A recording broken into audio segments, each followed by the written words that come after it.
The shooting and killing continues in Chicago. Let's talk about it.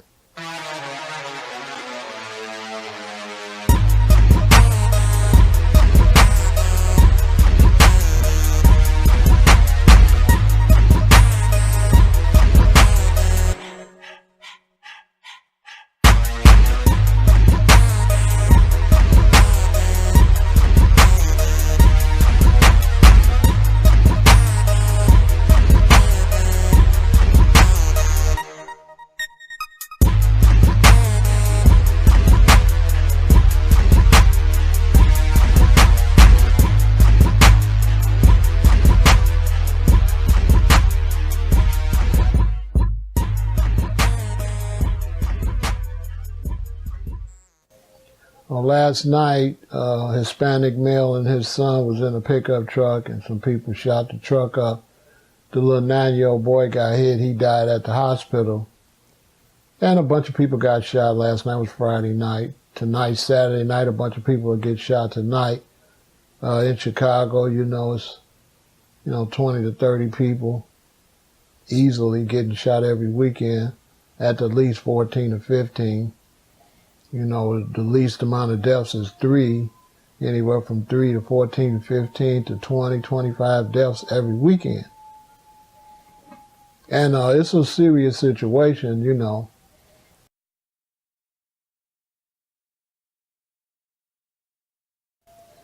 I have a Twitter account called Chiraq Homicide where I post all the shootings, and it's a little crazy.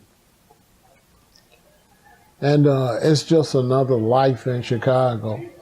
When I make videos talking about Africa, people say, what about America? But, I make each section get their own video. So I don't cross it over. When I'm talking about blacks in America or Chicago, I talk about that. When I talk about Africa, I talk about that. When I talk about Caribbeans, I talk about that. I don't mix all that together. But, Chicago got a serious situation going on here. Now, I had a person on my safety video say, you act like you perfect. Well, the reality is I have a book coming out that's talking about when I came back to Chicago in the 90s after I had a physical encounter with a person in Los Angeles, and I came back to Chicago. And, I had to learn how to walk all over again, and I hadn't been in Chicago since I was young, since I was in my early 20s. So I come back in my 30s. All of my friends are older and things like that, but I had one friend that I knew as a young comedic Rasta, and he was just a young person, just a regular black American. I came back, he was a Rasta, and I started hanging with him, and then all of his friends, they were into a lot of drug dealing and corruption. And I had a lot of anger issues because of what had happened to me. So I became this monster, right? And I went from one of the most righteous people, in the world to a real monster. And I'm writing a book about that, so I don't really speak on it because I don't want to give away the book. So, I want to wait till the book comes out, and then I'll speak to you all about that side of my life that I haven't really talked about. And it's not that I didn't talk about it out of shame or nothing like that. I don't talk about it because I don't want to reveal what's in my book. But, I can say that, I became a person that, you did not want to play with. And I found myself back in Chicago, which was, becoming an even more violent city. You had to be careful. People were breaking in homes and things like that. So, when you left home, if you left your guns at home, people were breaking houses and take your guns. So, we would leave home and take the guns with us, because when we come home, if we walk in the house and somebody's in the house, how are we going to defend ourselves? So it became that type of situation. And, I became very street relevant. And, from the pain of me being, violently attacked and trying to learn how to walk all over again, it gave me an edge. It gave me a mean edge that worked very well in the gangster life in Chicago. And so, I moved up real quick in the street life of the city of Chicago. And it took me a long time to get back to righteousness, but I never fully recovered. So right now I'm like half and half. So I'm half the righteous person, but I'm also half a monster. So when you hear me say don't feed the monster, a lot of people don't know what that means. So I never made it all the way back to how I was. Now I'm half and half, You meet me and you're peaceful and you're nice. I'm very pleasant. It's nice. You meet me on dumb shit, I'm going 0 to 100 real quick. And, coming back to Chicago and being involved with the street life and then with the violence increasing in Chicago, even though I brought myself back into some consciousness, you have to be realistic, and every day you're out here dealing with the street element. And at my age, right now I'm 60, so at my age, I'm in my 30s and the 90s, so a lot of people don't know being in your 30s and the 90s out on the streets, you're right in the middle of everything. So people in Chicago, we don't get an opportunity to be young or old. Well, people say, oh. What a lot of people don't understand, I don't get an opportunity to be old like you might think, like the typical person in a typical city. I don't get that opportunity. I don't get that opportunity to be a chilled out old man like people would think. Like I'm still on dummy. I'm a Chiraq savage. My environment caused me to be a certain way. This is something that you don't grow out of. So when you see me deleting comments and stuff like that on my YouTube, I delete them because I can't get in an argument with you on YouTube, because in Chicago, that leads to violence. I mean, we get very violent here in Chicago. So, the best I can do for the community is to delete the negative comments or anybody disagree with me rather than get into it with them. So a lot of times if you see I don't debate you, I delete your comment, is because of the fear, I say something to you, you get on some gangster shit, and then I'm going to take it for real, and then that's just going to mess everything up. So I'd rather just delete the comment to stay more on my positive side. I get on my negative side, it's going down. But, the violence in the street life has helped me with the consciousness, because a lot of people are afraid, and it put me in a position where I don't have to have no fear. Nobody's running up on me. That's just a fact, So I don't have to worry about nobody, coming where I'm having lectures or talking about my book. I don't have to worry about nobody running up, talking crazy to me, because, the people I'm going to have with me, they're not going to be conscious people. And, here in this city of Chicago, I know a lot of people say, well, brother, you need to be positive and this and that. And, you all got to realize you got to be what your environment is,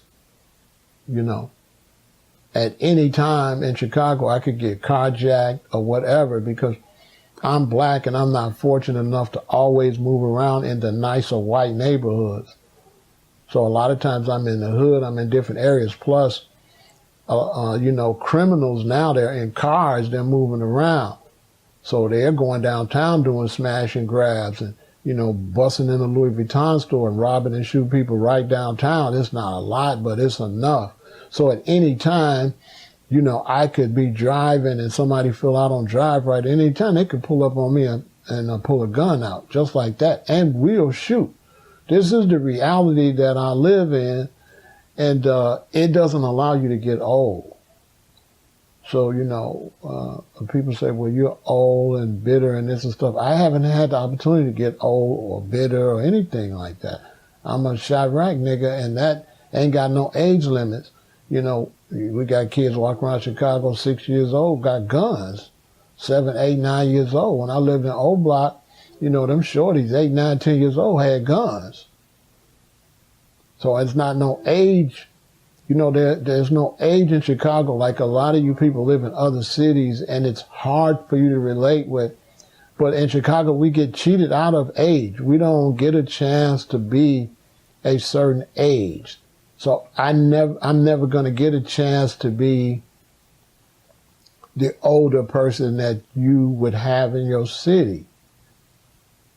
You know, like my father got a chance to be an older man. I don't get that opportunity.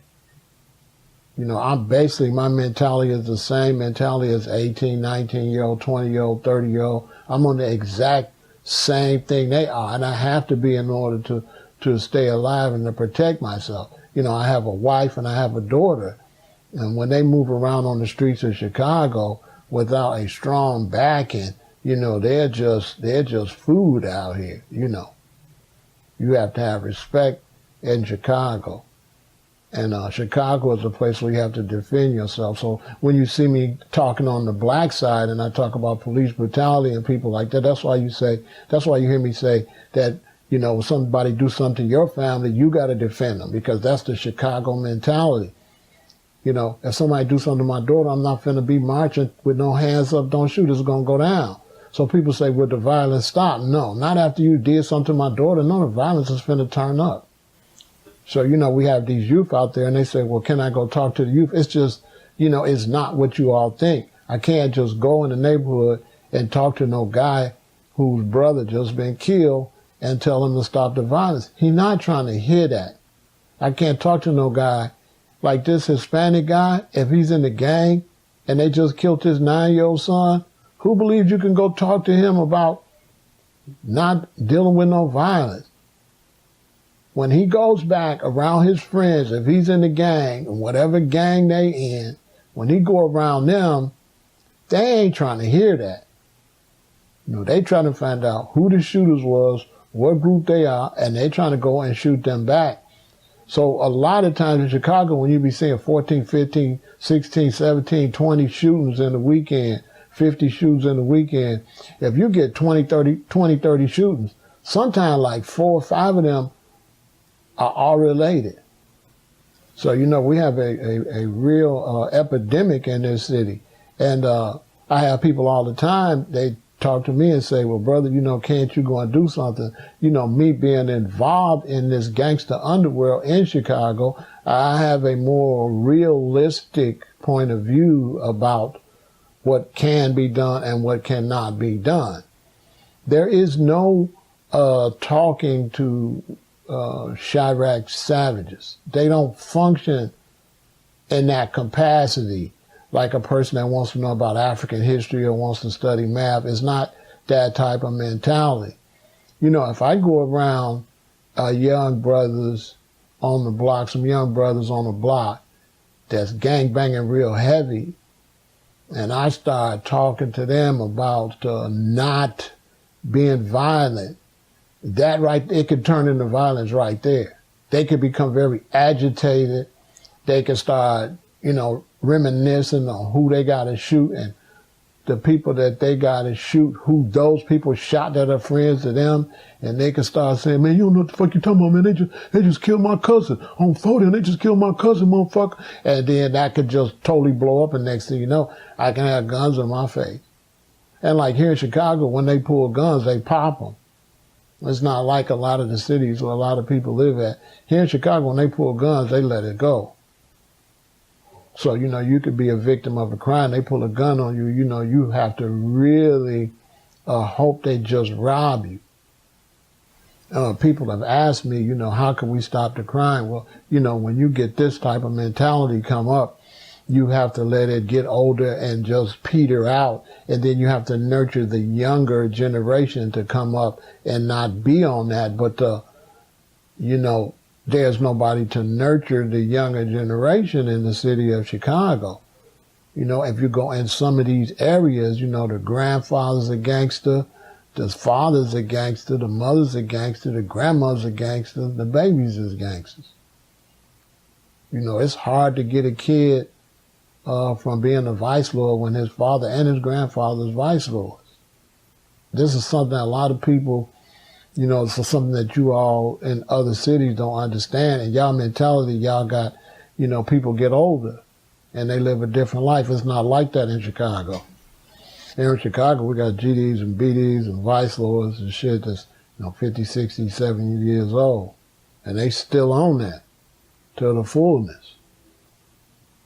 You know, you can't go on the block and talk crazy on the west side to no guy because he's 65 years old. because he might be a lord, and you know, shit, all his sons and all his little nephews and them is vice lords. So everybody out in front of his house, they own what he owns. So it's not like in other cities, y'all walk around to disrespect y'all elders. Like, that don't happen here. So when you see in Chicago, like, older people getting shot, they getting shot because in Chicago, older people, a lot of them is gangsters. You know, a lot of them is hardcore. You know, an older person in Chicago will shoot the shit out of you. You know what I'm saying? Like, this is a different type of monster here in Chicago. And I'm going to bring more information to y'all, more stuff about the streets and things like that. But first, I want to get my book ready because, you know, like I said, I was picked by the Creator, and you know, the Creator sends you through all type of things, and then you have to come through still positive, but everything becomes a learning experience, and everything is big. You can take everything you do in your life and you can turn it and use it back for righteousness, you know. So, you know, me being hardcore and being, you know, involved in the street life during the 90s on up to through the 2000s, you know, that helped me become a better teacher. I'm a more rounded teacher, you know, and fortunate enough that I was never killed, and, you know, fortunate I didn't never do no lot of time in prison, or, you know, never go to prison or anything like that. You know, here in Chicago, you know, I became a felon in the 90s, not because I was out doing crime, but because I had guns all the time to protect myself. After I was a victim of violence, then, you know, of course I had guns all the time. So, you know, it's not that people have guns because they're here and they're involved in crime. They have guns to protect themselves. You know, they have the guns to protect themselves. So in America, especially here in Chicago, they violated a lot of our constitutional rights by saying we couldn't have handguns. I mean, what you want me to do? By the time the police get there, I'm dead already. Like I said, I was a victim of violence and shit. I mean, nobody was there to protect me. I had to protect myself. And I didn't have a gun. So, you know, it's up to you to protect yourself. You know what I'm saying? So, you know, there's a lot going on. There's a lot to be talked about. And, you know, I can't wait till this second book get done. I mean, it's pushed back a ways because I got another book I'm writing that's taken so much research that is holding me up. The book of all my life, I could write that in, I could write that in a month or two. But I don't want to put that out. I don't want to put the other book out first, and that book is just taking a whole lot of research. But I can't wait to put the book out about my life, so then I can really expand my conversation, and you're not going to believe the things I'm going to be talking about when I release this book. So when you hear me talking and saying what I'm saying, you know, I don't talk as a righteous person. I only uphold the things I really do. So, like being a vegan, like through all of that, I was still a vegan, you know. And I've only went back to vegetarian sometime. But I have never eaten dead flesh since 1979. So that's something that, you know, I hold and I deal with. I never cut my dreadlocks since 1979. You know, although when I got hurt in Los Angeles, you know, my hair got thin because I lost a lot of blood. So, you know, with my dreadlocks, they was thick, and then they went down real thin, and then they got thick again.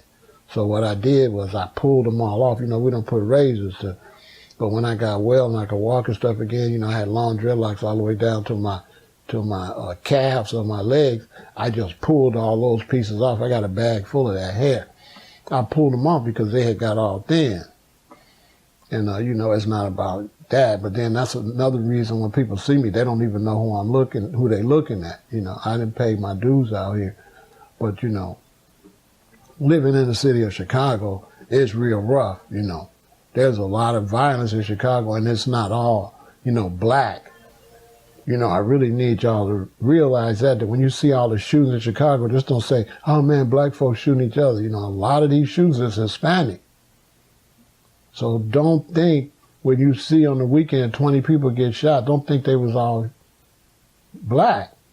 You know, we got some real serious Hispanic gangs in the city of Chicago. I don't know if y'all know it. You know, we got the Latin Disciples, and I can go on and on and on, right? We got the Latin Kings. I mean, I couldn't even name all the Hispanic gangs here in Chicago. It's a lot of gangs in Chicago. And so you have Hispanics shooting Hispanics, you have blacks shooting blacks, you have blacks shooting Hispanics, you have Hispanics shooting blacks. So you got a lot of shit going on. And when you live in a city where the violence is up like that and there's so many people riding around in cars with, 100-round clips, and, they have submachine guns and stuff in their cars. So in Chicago, when you drive in Chicago, you get to a red light, you don't look over in the other car. You can't look at people here. You have to keep your face straight. And, if somebody pulls up next to me, feel like, I was turning and almost cut them off, or somebody pulls up next to me and blow and be cursing, I have to just look straight and let them go. Because, when they get out, they getting out with guns, shooting. So, I don't do arguments here. I don't do arguments. In Chicago, arguments is bad. I'm trying to teach you all that. That's why you'll see, I delete any opposition to anything I say on my YouTube page, because it's not in my nature as a Chicago citizen to do arguments. I don't do arguments. If I'm in the city and you walk up on me in Chicago and you're making a whole lot of noise, I'm not going to say anything. I'm just going to act. And because this is YouTube, I can't go into details. But I'm just going to act, and that's just going to be that. We don't do all the blah, blah, blah, blah, blah, blah, blah. Some of the younger G's do it, but they mostly do it on the internet. But when they see each other, it go down. This is a city where, people, they shoot first. They don't really play. Like, these young brothers out here, they don't play. They going to shoot. And because it's like that, they learned that from a lot of the OGs. So the OGs is still like that. And the kids is like that. I mean, you a young kid and you're not getting a good education and you're not sheltered from the streets. I mean, you carrying a gun at the latest by 11, 12 years old, you got a gun. When you go up to these schools, you hear the kids shoot. By the time they're in the third grade, they saying folks, or they saying Mo, or they saying Lord early. Real talk. And I want to give a shout out to Lil Reese. I just ran into Lil Reese not too long ago. My camera, I got the worst camera in the family, so the picture turned out whack. My daughter and my wife, they got the iPhones. I got like some kind of cheap Android, But, I'm a G, so I don't really get into all that, I did my days with, you buying the best stuff and all that. I try to make sure my family had the best stuff. I'm not really into that no more. When I get money, I don't go buy, a bunch of diamond rings. I don't buy the most fanciest cars. Every time I get any money, I invest it in the business now, But I'm still fucked up though. I'm still fucked up from the violence and from coming to Chicago, being involved with the street life and being involved with, gang activity and shit like that. It's something I'll never shake that, I'm a part of the problem. You know what I'm saying? And people say, well, how would you let yourself become a part of the problem? I mean, you have to live it to understand it. At the time when I was violently attacked, I was righteous, but the other person was on some negativity, and so I became a victim. And so I had to realize that the world don't give a fuck if I'm righteous or not. It don't go like that. And when you tangle up with people that's on negativity, they're going to get out on negativity. So you can't live in this righteous bubble. That shit's fake. And you in a city like Chicago, you got to be what the best people are and what the worst people are if you're going to survive. And so, it's just one of those things. Like a lot of my friends, I'm 59, finna be 60. So a lot of my friends around my age, some of them, they're like 57, 56, stuff like that. you know, when I talk to them, you know, that's a lot what they talk about.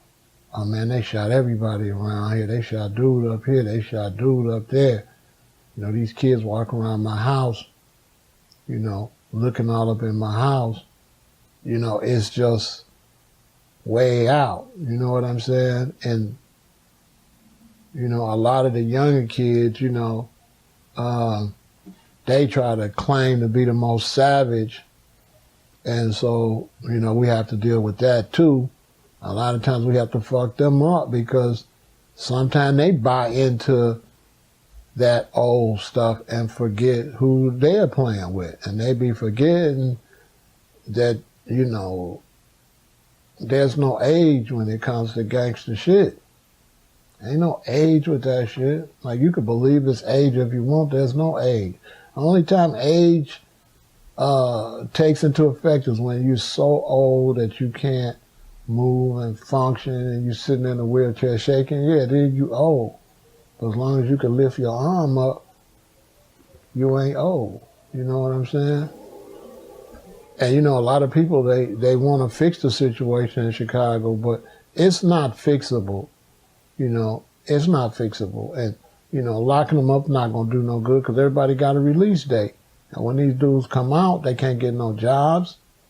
And they be right back on that same shit. You know, Chicago have let gangs, you know, manifest and fester for so many years. You can't let gangs just be around 50, 60, 70 years and then think you could just stop it. You know? And it's like people trying to pretend like they don't know what happened. I'm gonna break it down to y'all how things got so bad. Like here on the south side of Chicago, we had project buildings. And in these project buildings, you know, you go down on 35th and down there, Ida B. Wells, all these different places, Robert Taylor Homes. And in these project buildings, they tall. They like skyscrapers. So you might have 3 buildings. They might all be BD. Then across down there, you might have 3 buildings. They all GD. Now, when the city tore these buildings down, all these BDs and GDs and Blackstones and, man, all kind of gangs, they had to move into neighborhoods. And the neighborhoods they moved into are not necessarily their area. So now you got some BDs, they done move closer to some GDs. And all their girlfriends and their boys coming to visit. And so, you know, it kicks off. You know, people say, man, you fighting over somebody else's territory. You know, if I'm right here and I'm selling weed and I'm making money and we selling lots of weed, thousands and thousands and thousands of dollars worth of weed. Y'all don't know how much billions some of these neighborhoods is pulling in and it's being split up between the workers. But the big packages come in, all the little shorties and all them get it, they hit the block. You selling so much weed right here, you BD. Across the street is GD. They want to come and sell weed on this side of the street and take your customers. But people say, it ain't your turf. It is your turf if it's your money. See, here in Chicago, we don't go by that ain't our turf thing like y'all think. Like people say, well, it ain't your stuff you fighting over. You see this house where I'm at? You know how much property taxes I'm paying? You know what I'm paying? This is my shit. This is my shit. You come over here on this shit on something, you're going to have a problem. So you saying it ain't their turf, but in reality it is their turf. In Chicago, you know, like especially out west, they say the land, you coming to the land, you coming to the land, it be a land. You know? And you have certain areas that's all them, and certain areas that's all them. You know? You got K-Town, you got L-Town, you got different things. All them vice lords over there, they don't get along. You got different types of vice lords. See? And they don't get along. And they all are making money in various areas. And if you're making a lot of money, somebody gonna come and try to make that money. Now, this is the money how you feed your family. You ain't got no education. They won't hire you in the Babylon system because you're a criminal. They barely want to give you an apartment. So how you gonna make a living? So when you got a mixture of people fighting over money, and fighting over the fact that people been shot already, that's not no simple situation you could just stop. You know, it's bigger than what you all think, you know. It's real, like, gangster shit, okay? And it's got worse because when everybody moved down into these small areas, they couldn't be monitored no more. When you was a BD and you was in the BD building, we could monitor you. When this whole area was four corner hustlers and all the houses over here was foes, we could monitor you. All the houses over here was insane vice lords, we could monitor you. All the houses over here was conservative vice lords, we could monitor you. All the building here is all GD, or this whole neighborhood GD, then we could monitor you. But when you have a situation where they start giving the RICO Act to the people that's on top, nobody want to monitor them. Nobody want to be chief because you're going to catch a RICO. So then you can't monitor them. Plus now everybody's split up. So it ain't like one big neighborhood will necessarily be one thing. You could walk down here, so many, you know, walk down a block or two and it's GD. And then you get 2 blocks down, that's BD. And you get 2 more blocks down, that's Blackstone, like out in Harvey. Man, every other block or whatever, it's some whole different gang. And everybody trying to eat and trying to make money so they can feed their family. And people say, man, it's a shame they selling drugs. Well, you ain't providing nothing else for them to do. And they selling drugs. They going to Nike buying shoes. They buying Pampers. They going to Walgreens spending all that money. They going to the store spending all that money. And the system taking that drug money, but then turn around and saying that they bogus for selling the drug. But the system, how much money did Nike make off of drug money? How much money did the police make off of confiscating drug money and buying police cars and paying their salary with the same drugs you said killed your baby? Or if I go out and sell heroin and you say it's killing people and the police take my money from selling heroin and buy police cars, ain't them police cars from your baby dying? What's the difference in them taking the heroin money from me and buying police cars and me buying the Benz? It's the same shit. And what it is shit, you could walk around Chicago and shoot up heroin and have heroin in your pocket and smoke crack all day and the police know you're a junkie. They ain't gonna fuck with you. They only looking for the person that's making money from it. Y'all better get hip. If they want to stop drugs, they would harass the people that's using it. Then it would be no customers. But they only harass the people that make money from it. So this is going to be a part 1 because my family's just coming in and I got to go mingle and stuff. My stepson is in town. He's going to be a police officer. And he just got accepted into the academy. So I'm finna go down and holler at him. But I'll get back at you all. And when my book come out, and the design, right now, I'm going to have somebody design the cover for my second book. And then I'm going to start promoting the book. But, you know, I have to be careful. People steal out here. And I could talk to y'all about everything from, you know, Shashamani, from Zion, all the way down to the gutter crack houses. You know, I can cover all those conversations, and I will do it. Okay? On God.